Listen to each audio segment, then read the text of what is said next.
Je suis né à Aubervilliers lorsque le maire s'appelait Pierre Laval, qui était alors ancien libertaire et maire socialiste d'Aubervilliers, et qui deviendra le grand collabo qu'on a connu pendant la guerre.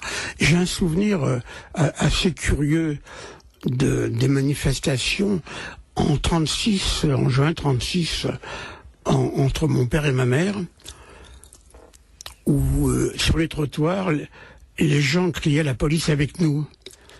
C'était assez dérisoire, mais il y avait le sentiment chez certains que, comme diront plus tard les gens de lutte ouvrière, sous l'uniforme il reste un travailleur, comme avait dit Lénine plus tôt. Et donc ça c'est le premier souvenir policier. Bon, les souvenirs suivants, ça a été la rafle dite du Veldiv du 16 juillet 42, où on est effectivement arrêté, mes parents, ma sœur et moi, par un ancien voisin qui s'appelait Marcel Mulot. Il n'y a pas de problème pour donner son nom, je l'ai écrit dans un tas de bouquins, j'ai jamais été poursuivi par ses héritiers. Hein. Et donc... je peux dire quelques mots sur Marcel Mulot. C'est très important, c'est intéressant. Ce type nous rafle le 16 juillet 42. À la Libération, bon, j'ai survécu, ma sœur aussi, on avait été doté depuis 42 d'une carte d'identité portant le tampon juif en grosses lettres rouges.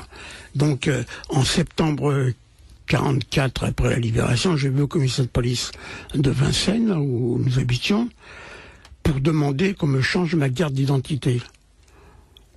Et le policier de service, c'est Mulot,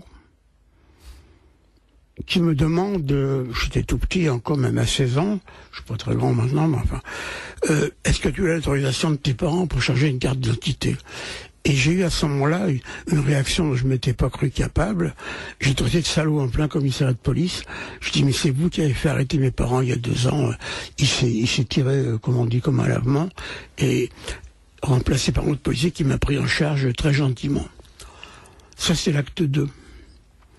L'acte 3, j'étais aux Jeunesses communistes sur mon lieu de travail à Paris, dans le 9e, et au Parti communiste à Vincennes où j'habitais. Et la première réunion des cellules du parti à Vincennes, qui je vois, Mulot.